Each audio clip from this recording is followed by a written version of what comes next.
Está no ar Gestão Pública em Debate, um programa do Curso Superior Tecnológico de Gestão Pública, uma instituição da FATEC Internacional, em convênio com o Instituto Professor Wilson Pickler. Este programa, ele complementa a formação dos nossos alunos do Curso Superior Tecnológico de Gestão Pública em Curitiba e em todo o território nacional. Ele também é transmitido pela CWB TV, TV Comunitária de Curitiba, canal 5 da NET, 72 da TVA. Hoje nós vamos, o tema do nosso programa de hoje é reflexões sobre a administração da justiça. E o nosso primeiro convidado é o professor Dr. Mário Hamidoff. Ele é promotor de justiça aqui em Curitiba, no estado do Paraná. O Dr. Mário Hamidoff, ele é mestre em Direito pela Universidade de Santa Catarina, é doutor em Direito pela Universidade Federal do Paraná, é professor titular da Unicuritiba nas disciplinas de Direito Penal e Criminologia. Ele atuou nas promotorias de Infância e Juventude e aceitou o nosso convite para nós debatermos sobre a questão da justiça e da administração da justiça. Doutor Mário, nós queremos agradecer a sua presença em Gestão Pública em Debate e vamos começar por uma pergunta que tem inquietado as pessoas de um modo geral. Pesquisas apontam que o Estado brasileiro gasta em torno de R$ 1.700 por mês para cuidar, digamos assim, para manter um preso num presídio ou numa delegacia de polícia. Enquanto que um aluno do ensino primário, ele custa cerca de R$ 1.200 por ano. Eu gostaria que o senhor fizesse uma análise sobre essa situação, já que o que nós tratamos aqui no início foi de um preso comum, aquele que fica num desses presídios que nós sabemos que muitas vezes as pessoas vivem em condições subhumanas. Agora, um presídio de segurança máxima, aqueles presídios federais e alguns presídios estaduais, o custo de um preso por mês chega a R$ 4.000. Como é que o senhor analisa essa realidade? O senhor que defende a teoria abolicionista do direito penal. Obrigado primeiro pelo convite, a recepção na casa. Estou muito honrado por estar aqui hoje. E vamos começar, então, a definir alguns pressupostos para que isso fique um pouco mais claro. Na administração da justiça, e aqui especificamente em razão da tua questão formulada, da justiça penal, o Estado, hoje, que se declara democrático de direito, ele se submete à própria lei que ele cria. Então, o Estado que passou desta entidade metafísica que falava por todos nós, hoje tem uma aparência muito clara através da própria governabilidade da administração pública. Isso é muito importante. Como a administração pública, e aqui da justiça penal, ela não se reduz ao sistema penitenciário que está caótico no Brasil, em razão da falta de implementação das políticas públicas e, dentre elas, talvez a principal, que é a política criminal, que há muito tempo não é formulada seriamente no país. Ponto. Por quê? Porque isso exige uma dotação orçamentária específica, ou seja, a destinação de recursos públicos previamente estabelecidos para determinados objetivos. Ora, feito isso, a ponta de todo esse sistema da administração da justiça penal redunda no sistema penitenciário, que é a maior sintomatologia do fracasso completo da administração pública brasileira como gestor desse sistema de justiça. Diante disso, nós temos um saber oficial, que é a dogmática jurídico-penal, que sustenta e legitima a atuação do Estado, e de outro lado, nós temos umas perspectivas críticas, que faz parte das escolas criminológicas críticas, que dentre elas está o abolicionismo. Correto. Então, o primeiro ponto a deixar destacado é que a dogmática jurídico-penal, hoje, é um saber oficial, ou seja, uma interpretação da lei feita pela própria racionalidade pública do Estado, que sustenta a sua atuação incisiva, que nesse caso aqui do sistema penal é repressivo, punitiva, tem um cunho de restrição de direitos, e de outro lado, tem a criminologia crítica com vários movimentos, o abolicionismo penal, o minimalismo penal, o garantismo penal, que entendem que o objeto de estudo agora é a própria dogmática jurídico-penal enquanto saber oficial. Nós discutimos esses processos de criminalização e não índices de criminalidade. Correto. Então, os processos de criminalização servem como um controle social de classes subalternas. Professor Mário, nós sabemos que esses métodos de punição, eles são métodos históricos que vêm lá desde o período clássico até antes. A atual, digamos assim, reflexão sobre o direito penal, ela prevê outros tipos de punição que não seja esse do encarceramento. Lá, nós sabemos também que já se adotam algumas políticas relacionadas às penas alternativas, mas tem alguns tipos de marginais, de criminosos, que não tem outra alternativa a não ser a pessoa ser segregado da sociedade. Como é que essas escolas modernas, podemos assim dizer, elas veem essa questão?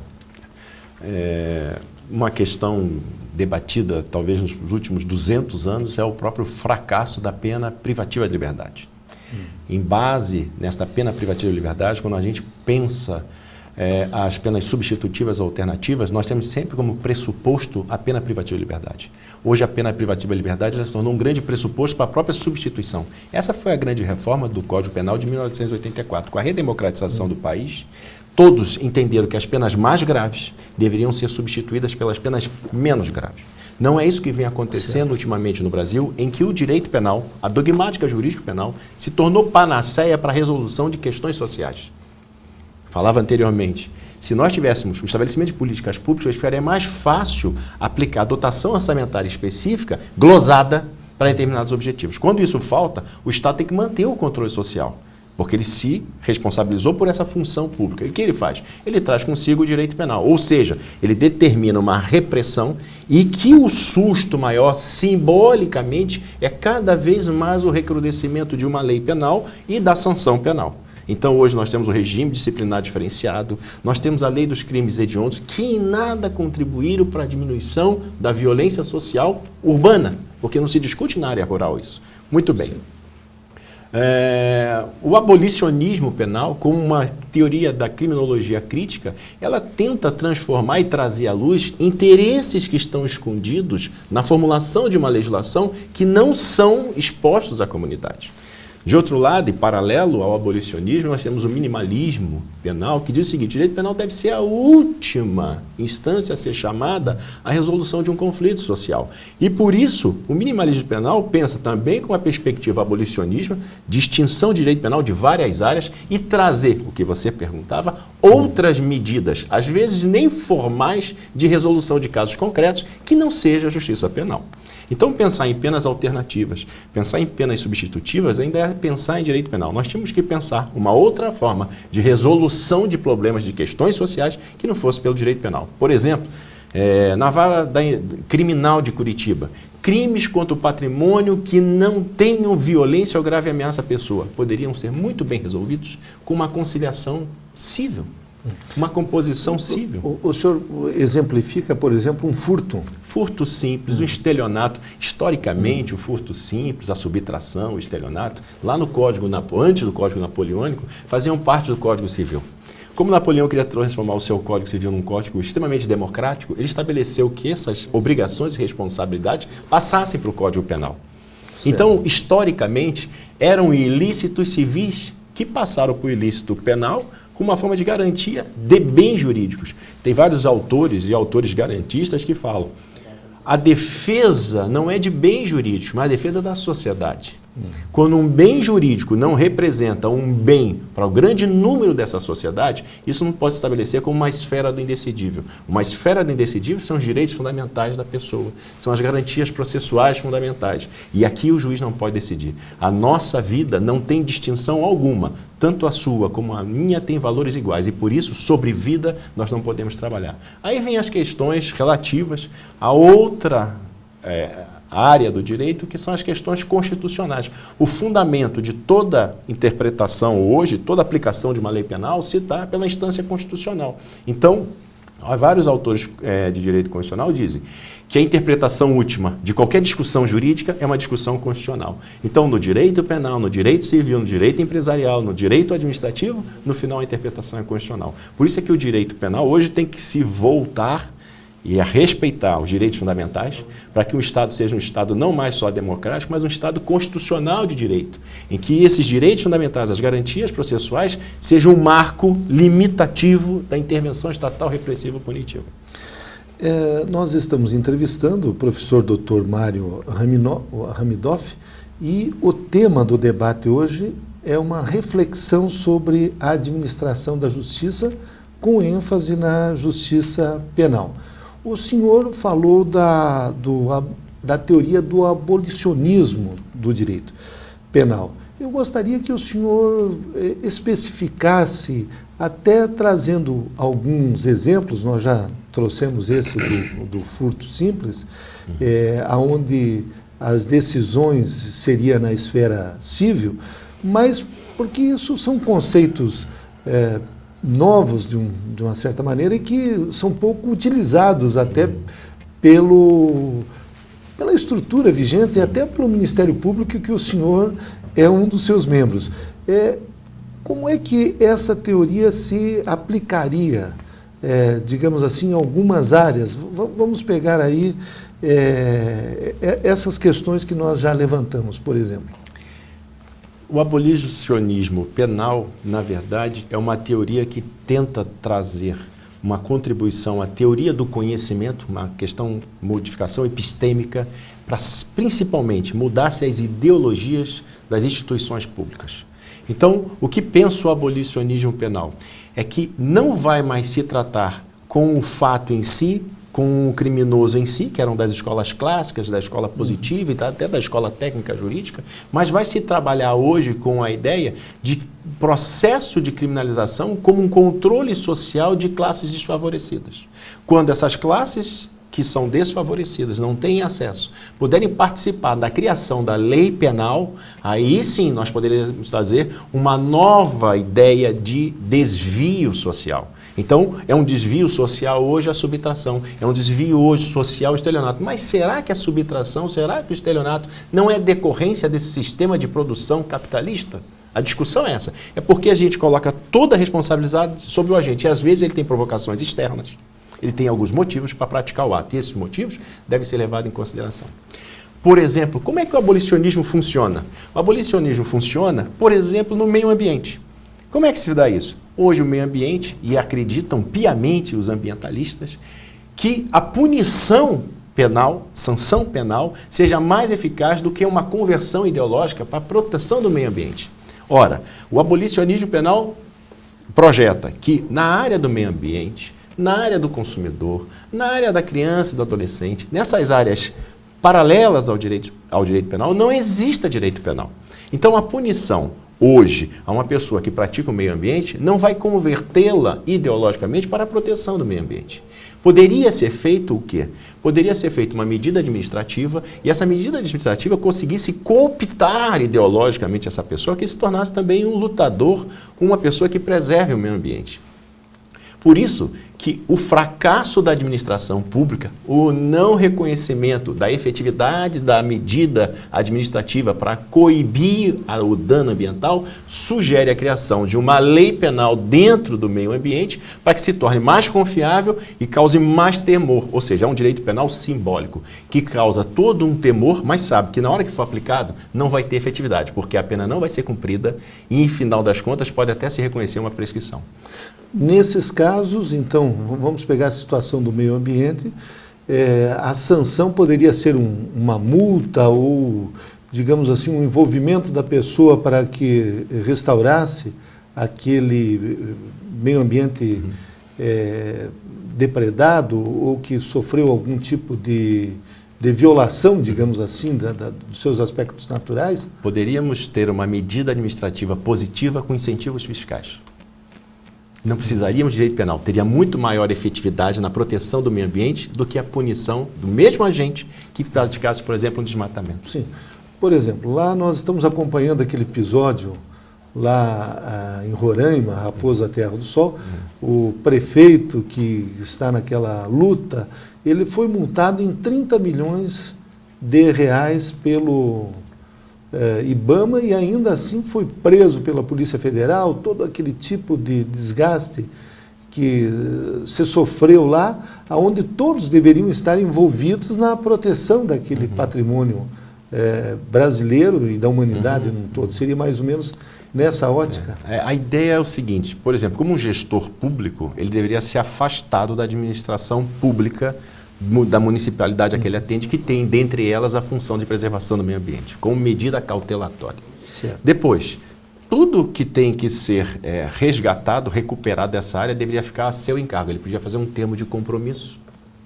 Não adianta ele pagar uma multa deste valor, deste montante, que talvez ele não tenha nem condição de pagar, ou talvez consiga pagar com dinheiro advindo de origem duvidosa. Mas, fundamentalmente, é que tivesse uma revisão hoje do poder político ou do direito político que essa pessoa, o agente que praticou o crime ambiental poderia ter. Ele poderia concorrer às próximas eleições? Ele teria cassado seu mandato? Isso também é uma forma de limitação, é uma forma de punição? Não. É que para atuar na esfera pública, a pessoa tem que ter idoneidade política, idoneidade eleitoral e essa idoneidade civil, né? Além da penal. Então, eu penso que se nós não aplicássemos a multa, que ele não fosse preso, ele podia ser contido para encerrar as atividades que atrapalhassem a administração pública. Ele é afastado do cargo, ele pode responder em liberdade ao processo, mas ele vai ter que recuperar a área. Efetivamente, ele tem que assinar um termo de compromisso. Agora, não sei se colocar ele atrás das grades vai melhorar ou não o meio ambiente. A gente não pode que essa pessoa continue a atuar como atua. Ela não vai mudar, é uma promessa da pena privativa de liberdade, a ressocialização, a prevenção especial, a prevenção geral, mas hoje perdeu-se todo o sentido da pena privativa de liberdade, que uma pessoa como essa, como outros casos que já aconteceram no Brasil, não vão mudar a forma de pensar. A ideia é tentar transformar a mentalidade dele, como acontece, por exemplo, no Código de Trânsito, aplica-se uma multa na carteira, tira-se ponto, a pessoa faz um cursinho e naquele curso, quem sabe, ela desperta o risco socialmente que é dirigir. Não é? Então, a ideia hoje é conscientizar, apesar da crise do paradigma da consciência, nós temos um mínimo de consciência social que nós temos que atuar em respeito ao outro. Doutor Mário Hamidoff, nessa, digamos assim, essa questão da teoria do abolicionismo, os crimes privativos de liberdade, digamos, as penas privativas de liberdade, elas se destinariam apenas aos crimes que atentassem contra a vida. Como é que ficaria? Porque o senhor, outro dia nós estávamos conversando, o senhor disse que isso é mais uma postura até ideológica das pessoas, porque na prática isso ainda está um pouco difícil de se atingir, né? A ideia do abolicionismo é que haja uma extinção do direito penal, desse direito penal como existe hoje. A primeira pergunta que você me fez foi justamente essa. Hoje nós pagamos R$ 1.700 para um preso ficar privado da liberdade, sem nenhuma reeducação para viver socialmente em liberdade, enquanto para que uma criança que numa fase de formação principal da vida dela, que é de 0 a 6 anos, recebe apenas R$ 1.200. Por ano. Por ano, não é por mês. Isso é um absurdo. E a gente continua vivendo essa ilusão. Então, esse tipo de direito penal não funciona. Hoje pode fechar todos os presídios no Brasil, que não vai aumentar a criminalidade alguma. Imaginar que em Curitiba nós temos de 1.900 a 2.000 presos. E nós temos mais de 75 mandados de prisão. Aonde estão a maioria dos presos? Soltos. Mas nós vivemos sobre a ilusão de uma penitenciária central com o medo simbólico de um dia parar na penitenciária central e por isso nós não fazemos tudo aquilo que nós queríamos fazer. Então, simbolicamente, O direito penal funciona muito bem e aí ele se torna real. E ele se torna real no nosso imaginário. Então essa dimensão simbólica, a dimensão imaginária e a dimensão real, hoje é uma coisa só. Porque o direito penal, com o argumento que ele traz, ele nos convence que isso é uma verdade. Essa é uma postura abolicionista. É discutir esse conhecimento que nos deixa inebriados, nos deixa fora da realidade, e com isso nós ficamos no conformismo de não pensar a nossa própria existência. O minimalismo penal é justamente isso que você acabou de me dizer, que a pena privativa de liberdade se destine aos casos mais graves e que haja violência. O minimalismo penal ele é cooptado pelo funcionalismo, a teoria funcionalista do direito penal, que diz o seguinte: o direito penal tem uma função social. E essa função social é de minimamente trabalhar com controle social, num caso drástico, de forma rígida ou tão incidente como foi. Então, o direito penal vai se destinar àqueles casos sérios. Essa é uma postura da maioria do Ministério Público de todo o Brasil, a maioria da Procuradoria, que trabalha assim com princípios integradores. Por exemplo, princípio da insignificância, princípio da bagatela. Outro dia vi uma decisão da ministra presidente do Supremo Tribunal Federal. Nós temos alguns princípios em direito penal. Por exemplo, o princípio da aplicação da lei mais benigna. Entrou em vigor a nova lei antitóxico. A nova lei antitóxico, 11.343 de 2006, diz o seguinte: o usuário de drogas dependente, ele deve receber tratamento. E a ministra falou o seguinte: eu não aplico aqui esta lei, no caso concreto, porque se trata de um militar.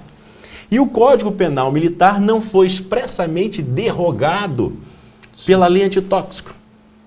Nesta parte.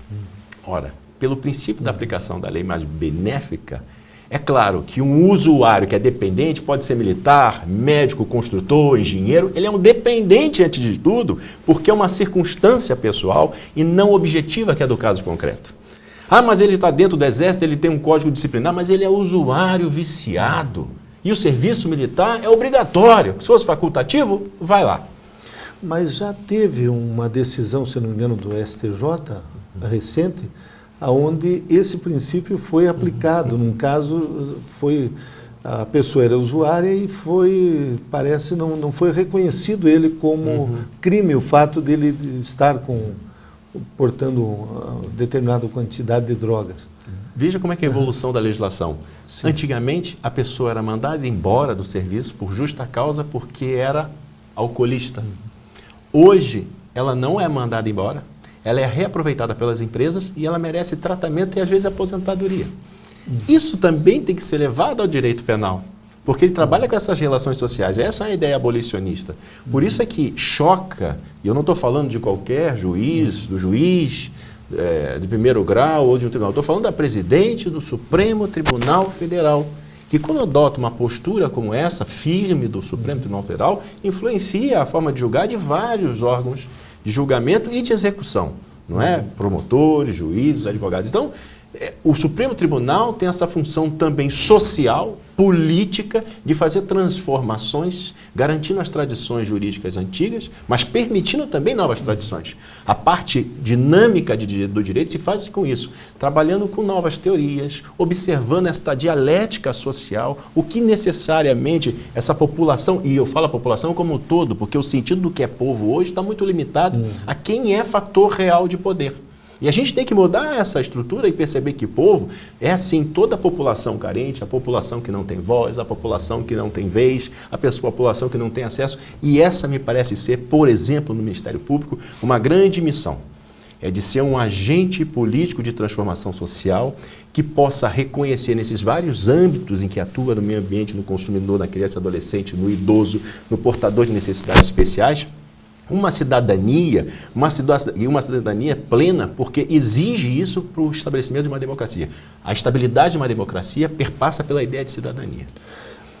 Nós estamos entrevistando o Dr. Mário Hamidoff, ele é promotor de justiça, doutor em Direito, e estamos debatendo, refletindo sobre a administração da justiça.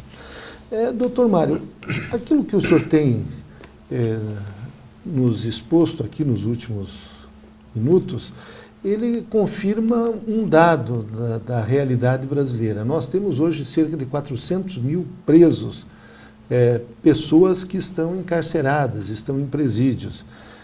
Nos Estados Unidos, nós temos aproximadamente mais de 2 milhões de pessoas, ou seja, quase 0,5% da população americana está dentro dos presídios. Se chegou a uma conclusão de que poucos se recuperam, ou seja, poucas são as pessoas que saem dos presídios e voltam a viver uma vida normal dentro da sociedade. Agora, como é que o senhor interpreta essas alterações na nossa legislação, de um modo geral, e recentemente foram aprovadas novas leis lá no Congresso, até mudando o processo penal, no sentido de que a pena, cada vez mais, a pena privativa de liberdade, ela está sendo endurecida, ou seja, se tornando cada vez mais grave, numa postura contrária a todas essas escolas modernas, digamos assim, do direito penal e da criminologia. Primeiro aporte que eu faço é que direito penal, assim como toda a área técnica na administração pública, na medicina, não pode ser gestionada por amadores. Micro-reformas processuais, micro-reformas penais causam uma quebra na sistemática de garantia do agente. Maurach, um autor alemão, dizia o seguinte: o Código Penal é o estatuto do delinquente. É isso que as pessoas precisam entender. Quando o Estado faz uma intervenção, essa intervenção é muito forte. É um Estado inteiro, uma organização inteira, contra uma pessoa individualizada. Por isso ela tem que ter algumas garantias. Nos Estados Unidos chega a 5 milhões de pessoas que estão no sistema penal. É mais de 1% da população americana. A diferença é na concepção moral. Há pouco eu falava para meus alunos que a importância, por exemplo, do estudo de alguns pensadores clássicos, como Kant, pode nos dar algumas respostas. Metafísica dos costumes. A sociedade americana é formada sobre uma ideia moral protestante, em que você é julgado por toda a tua vida, e não só por um ato. Por isso que não dá, diferente, por exemplo, da nossa moral católica, ao final da vida pedir perdão a Deus e aí ser abençoado. Não, você é julgado por todo o seu tempo. A maior propaganda do sistema americano é a efetividade. Nenhum processo demora mais que 2 anos. O que demorou mais, que demorou cerca de 2 anos, foi do O.J. Simpson. Mas a propaganda do sistema americano é que ele funciona, porque ele trabalha com viés do modo de produção social capitalista. Tem que funcionar. Não é que seja melhor, não é que seja pior, é apenas diferente. Para a nossa realidade, às vezes, é necessário ter um tempo de maturação do processo. O processo precisa seguir alguns trâmites, porque o Estado, no início, ele é devedor. Ele não cumpre suas funções sociais, na habitação, no transporte, no saneamento, na higiene, em todos os áreas. Quando o sujeito se vê, então, enclausurado numa desgraça social, não sobra para ele outra opção que não seja praticar pequenos desvios, deixar de pagar alguma conta, aí depois não estar mais em casa provendo as necessidades da família, né? Se afasta dos locais de educação, na espacialidade pública da palavra ação, e se vê, às vezes, né, em embrólios num crime. Então ele não chegou lá sozinho. Aí o Estado se torna credor, com toda a força contra esse acusado.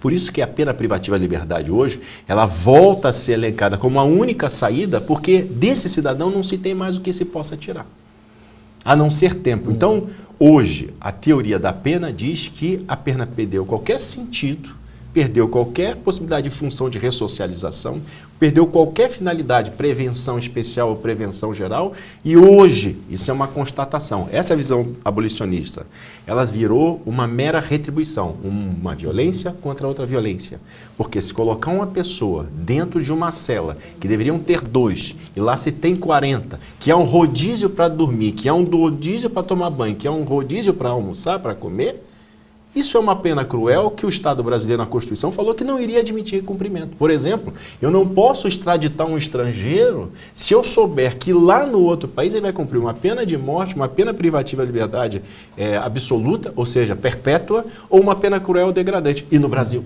os nossos presos. tem uma pena que o primeiro passo que ele entra na presídio é perder a identidade dele. Ele passa a ser um número, ele perde a dignidade dele porque ele não é respeitado na sua intimidade física e psicológica, e ele vive em condições subhumanas. Aqui no litoral do Paraná tinha uma síndrome de pneumonia pelo número e as condições de umidade que estava dentro do presídio. Então essas coisas, enquanto não abalar as pessoas, os operadores que trabalham com direito, a responsabilidade que eles têm social, não vai funcionar, não vai mudar esse estado de coisas. Um professor chamado Gustavo Habsburg, ele falava: o jurista, como qualquer outro agente político, deve ser uma pessoa de consciência pesada. O promotor tem que ser um promotor de consciência pesada, principalmente na área penal, para que ele, quando aplique a lei, ele faça uma reflexão sobre a lei. A lei é um padrão, é um ponto de partida.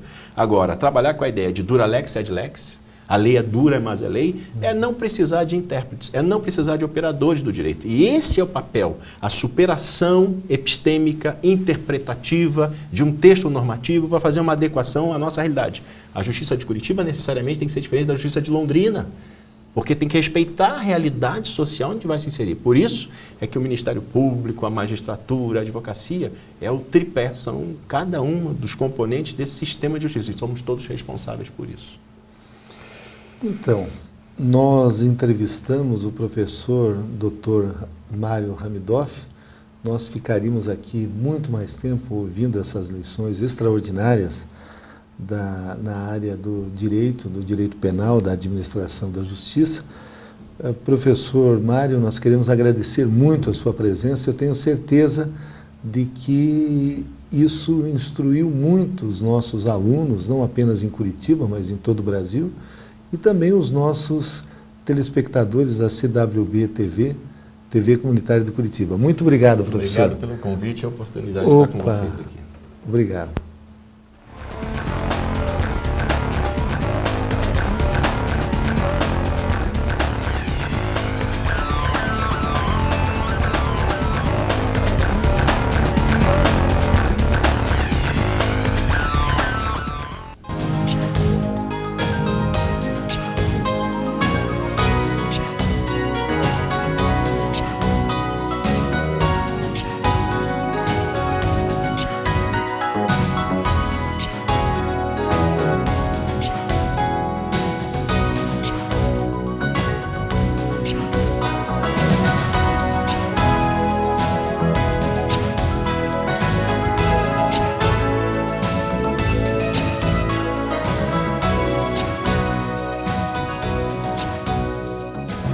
Investir em educação é o melhor caminho para crescer. Conquiste o mercado profissional com cursos de especialização do IBPEX. Presente em todo o Brasil, com mais de 100 cursos de pós-graduação, o IBPEX tem a credibilidade e a qualidade que o seu currículo merece, com mensalidades acessíveis. Garanta já uma boa formação e se destaque no mercado de trabalho. IBPEX, uma empresa do Grupo Minter. A credibilidade que você conhece é o seu alcance. Inscreva-se já, 0800 702 0501.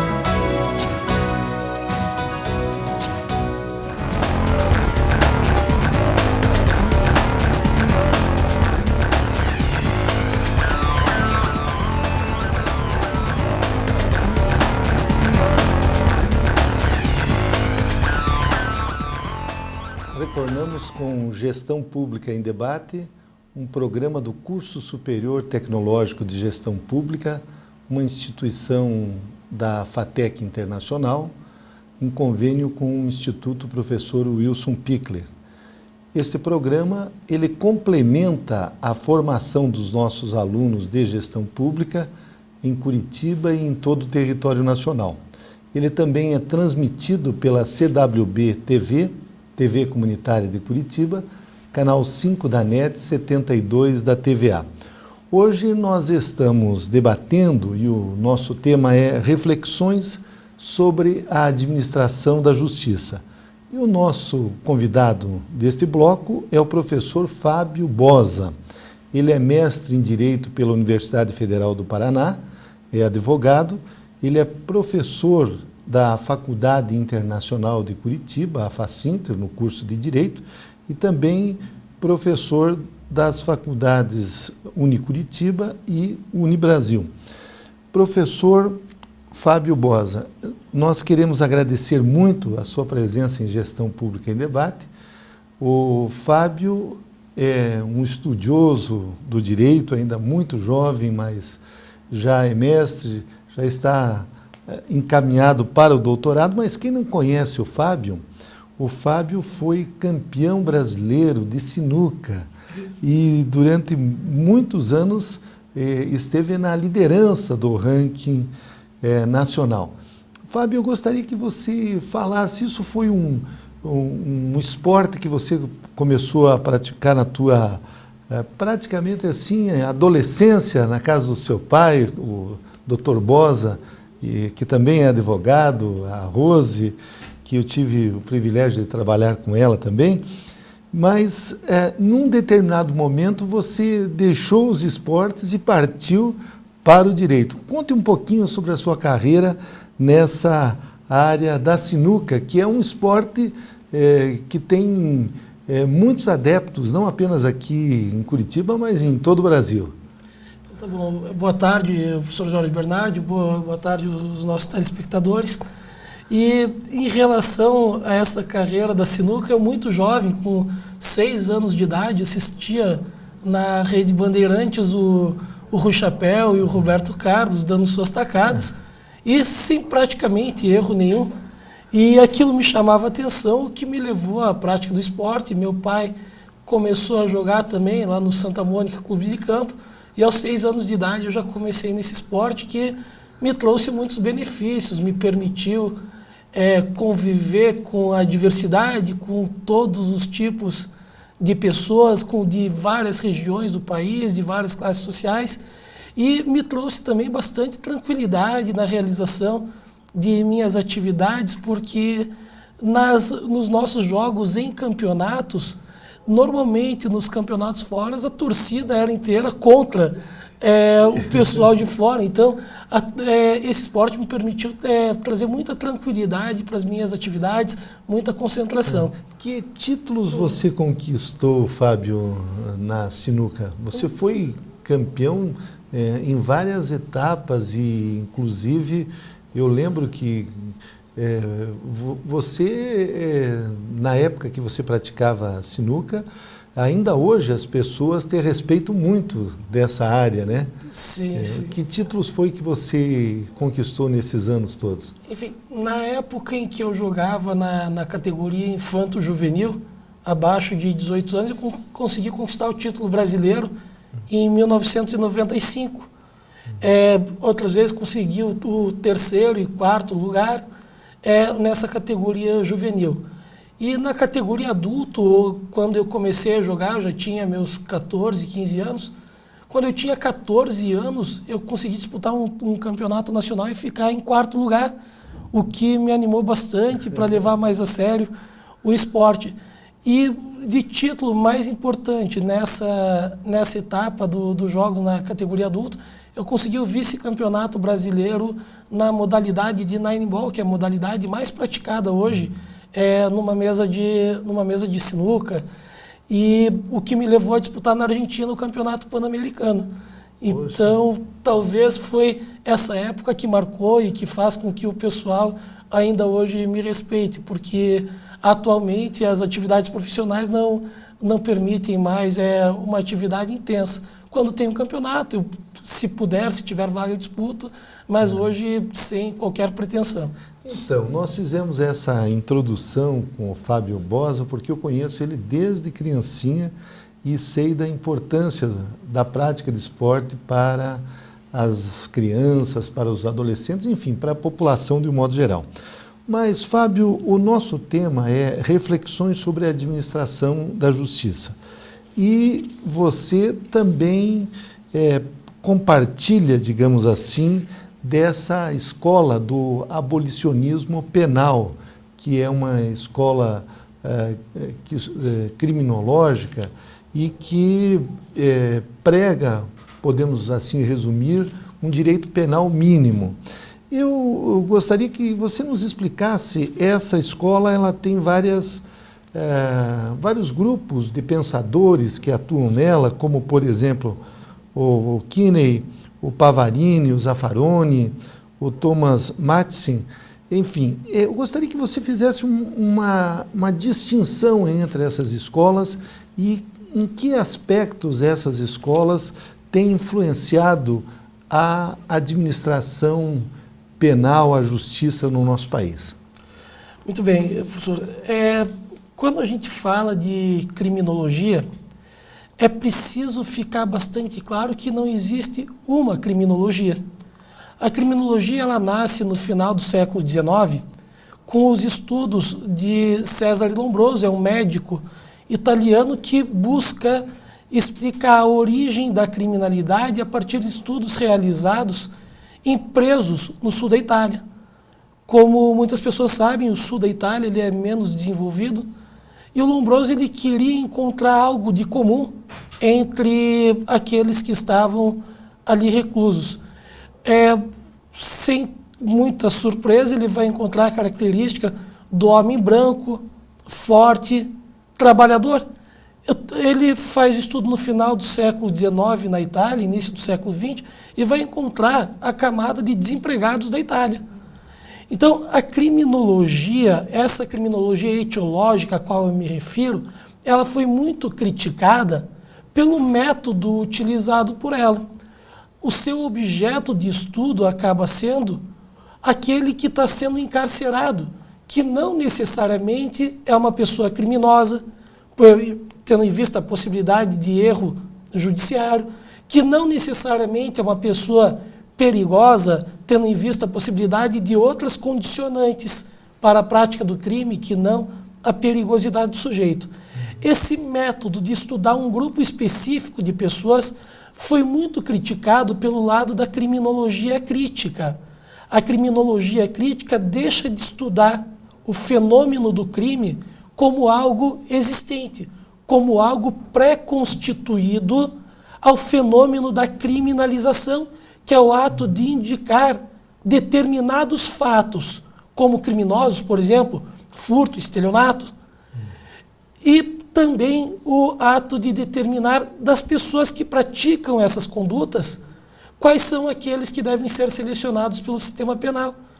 A gente não precisa fazer nenhum grande esforço para chegar à conclusão de que a maior parte da população, sem dúvida nenhuma, um dia já praticou crime e não é por conta disso que foi selecionada pelo sistema penal.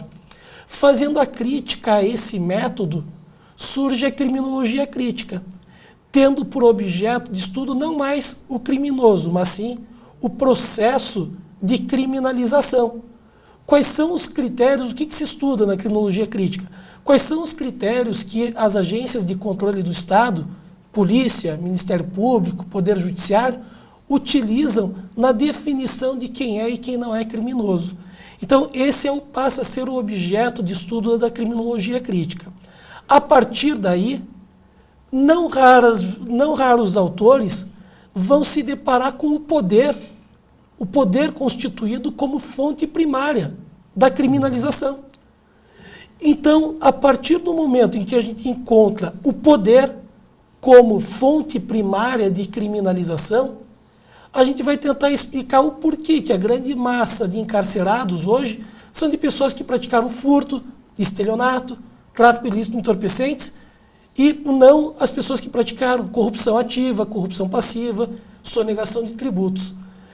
O poder constituído por essas pessoas de uma classe social mais favorável passa a criminalizar o grupo de pessoas do qual eles não fazem parte, para a manutenção e reprodução desse seu poder. Então, a criminologia crítica abre espaço à crítica da criminologia tradicional, o que leva aos autores se dividirem em várias correntes. Por exemplo, na Argentina, o professor Raul Zaffaroni, ele parte do realismo marginal. Ele, estudando a criminalização na América Latina, ele nota que a classe criminalizada é a classe que não faz parte, que acaba não produzindo para o poder. São os desempregados que dão custo ao Estado e que acabam sendo um empecilho à ganância daqueles que querem se perpetuar no poder. Então a prisão surge como um instrumento de contenção dessa mão de obra excedente e marginalizada, com um discurso que pode ser um discurso falseador da realidade, onde vai se afirmar que a prisão serve para a ressocialização do indivíduo, para a intimidação de potenciais criminosos, ou então a partir de um discurso realista, e daí o termo realismo marginal na América Latina, afirmando que o sistema penal ele serve única e exclusivamente para conter essa massa de desempregados que pode ser um obstáculo ao acúmulo do capital por parte de quem está no poder. E, professor, então, a, digamos, teoria abolicionista, ela prega um direito penal mínimo.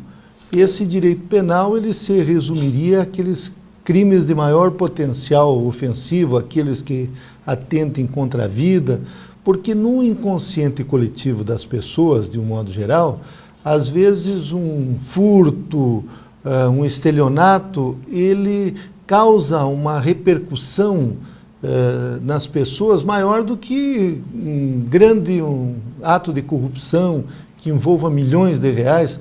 Às vezes, se o sujeito roubou um objeto lá menor, mas que isso faz parte do dia a dia das pessoas, elas ficam automaticamente preocupadas com aquela situação, porque aquilo pode se refletir na vida delas. Então eu gostaria que o senhor nos colocasse essa questão. Qual é o limite, o mínimo, digamos assim, do direito penal dentro dessa visão abolicionista? Sim. Veja, Jorge, o abolicionismo ele apresenta, como você mesmo explicou agora há pouco, várias correntes. O direito penal mínimo é uma corrente que a gente não pode chamar de abolicionista, porque ainda legitima uma parte do direito penal direcionada aos crimes mais graves, como homicídio, roubo, estupro. Então, acaba legitimando. Aqui no Paraná, a gente encontra o professor Juarez Cirino dos Santos afirmando ainda, numa sociedade capitalista, a necessidade do sistema penal para conter esse tipo de criminalidade. O abolicionismo, ele prega a extinção do sistema penal. Mas que fique bastante claro, essa extinção do sistema penal não tem por consequência a ausência de qualquer controle sobre a criminalidade. A ausência de qualquer controle sobre a criminalidade leva à vingança privada, o que aumentaria a violência na população. Então, o abolicionismo penal prega a extinção desse nosso sistema de controle da criminalidade por meio da prisão. Da prisão, ou seja, da pessoa ficar reclusa, ficar segregada da sociedade. Exato, exatamente. E então, dessa maneira, o abolicionismo vai pregar a substituição desse modelo por um outro que ainda não foi determinado pelos abolicionistas. E daí, talvez, a razão de eles serem tão criticados, porque simplesmente eles indicam o problema e não apresentam uma solução. Eles dão um caminho. Precisamos de algo de melhor do que um direito penal, e não de um direito penal melhor. Um direito penal melhor seria a reprodução desse direito penal com alguma melhora, mas a lógica seria a mesma, a lógica do direito penal mínimo, a lógica do garantismo penal, defendido pelo Ferraioli lá na Itália. Vai falar, nós precisamos de um direito penal mínimo, mas a lógica do direito penal vai continuar sendo a mesma. Então os abolicionistas eles querem acabar com essa lógica do sistema penal e substituir por uma outra, não sabemos qual é. O que a gente pode afirmar, nós adeptos dessa corrente abolicionista, é que precisamos tentar algo de diferente, porque esse sistema a história dele é a história de um fracasso. Desde que a gente olhe a partir do discurso declarado do sistema penal de ressocialização, de controle da criminalidade. A partir do discurso declarado, esse nosso sistema penal é um fracasso. E por que a sociedade não se movimenta para tentar acabar, ou pelo menos reduzir esse sistema fracassado? É porque a real finalidade do sistema penal, que é encoberta por discursos falaciosos, forjados dentro da academia, inclusive, essas finalidades reais atendem sim à finalidade da sociedade.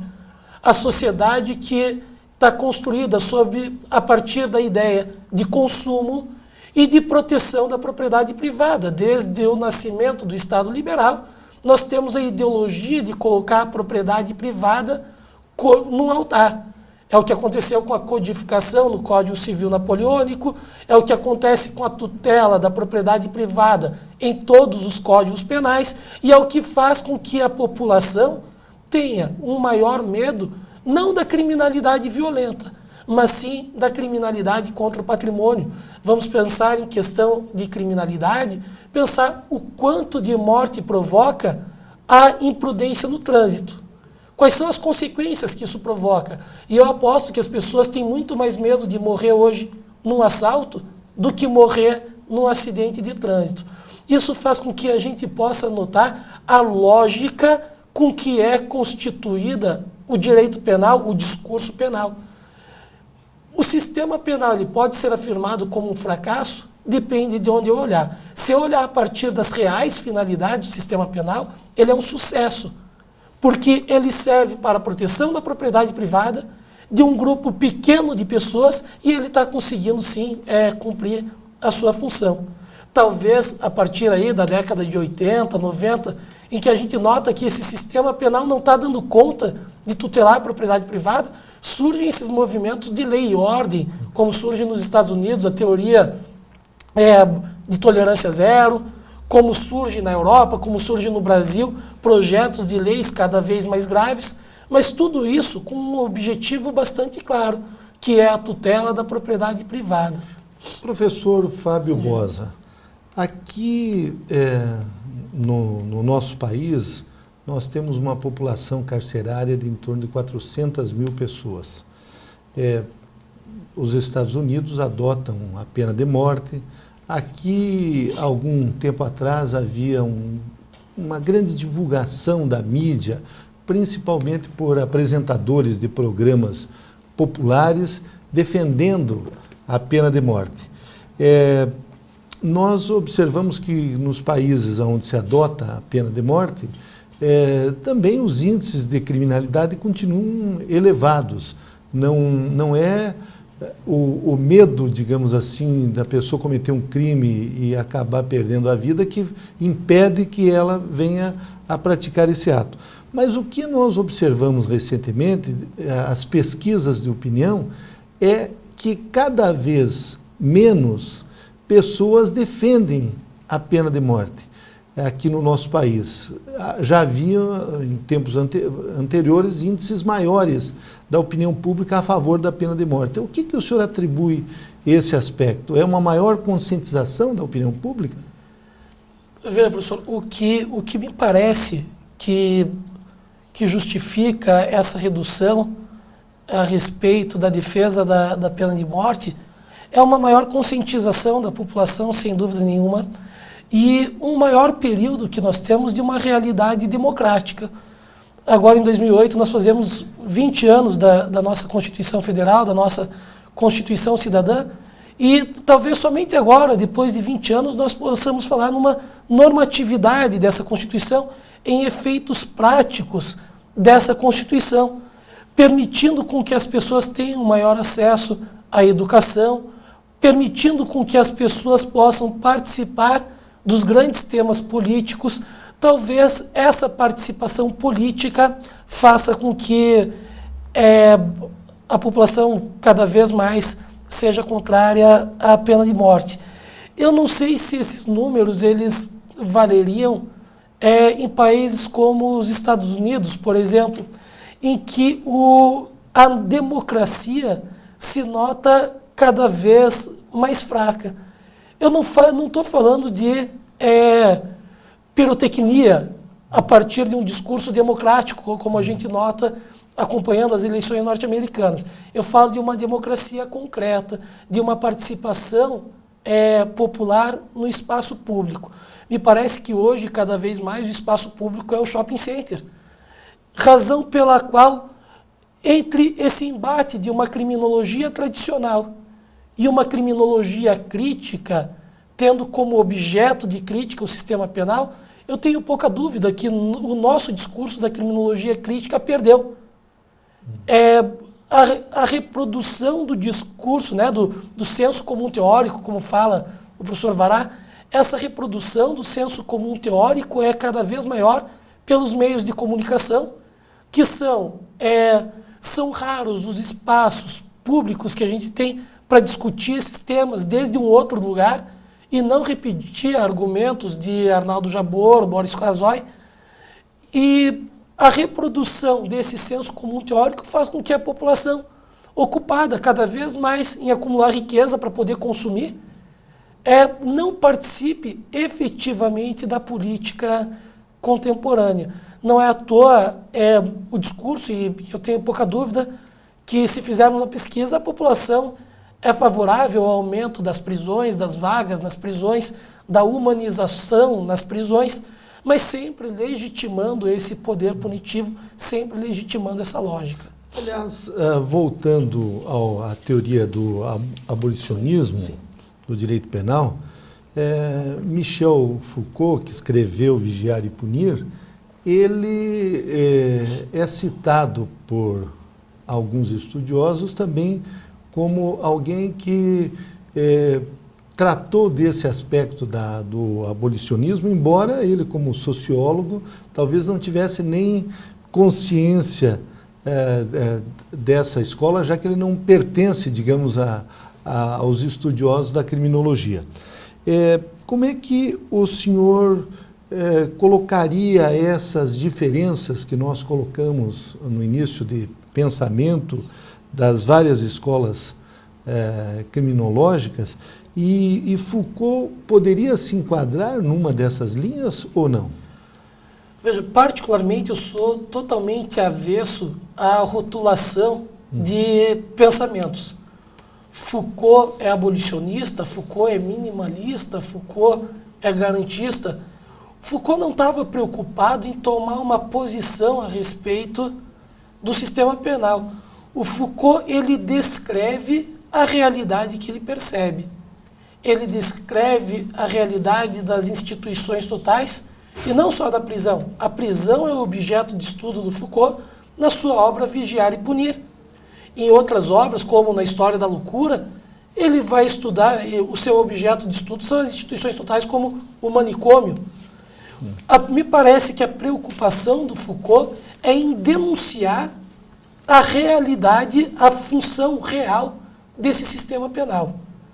Agora, a conclusão que a gente pode chegar de Foucault ser abolicionista ou ser minimalista, me parece uma leitura bastante apressada. Pena que o professor não viveu o suficiente, teve uma morte prematura, não viveu o suficiente para poder participar desses debates nos nossos encontros de criminologia, mas acredito que sim, a gente pode fazer uma leitura do Foucault e chegar a uma conclusão da necessidade de um abolicionismo penal, assim como eu posso dizer que o Foucault defenderia, talvez, estaria antecipando o pensamento dele, talvez afirmando que ele defenderia um direito penal mínimo, né, o que está no caminho do abolicionismo, mas ainda está na metade do caminho. Então, nós estamos entrevistando o professor Fábio Bosa, ele que é professor de Direito da FACINTER, Faculdade Internacional de Curitiba.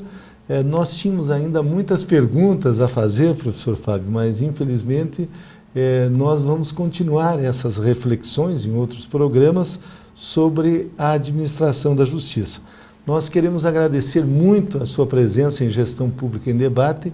Eu tenho certeza de que os seus posicionamentos e ideias ajudaram muito a esclarecer e a formar uma opinião crítica dos nossos alunos e telespectadores. Muito obrigado. Muito obrigado pelo espaço, Jorge. Parabéns pela iniciativa de permitir um debate sério a partir dos meios de comunicação. Obrigado. Obrigado.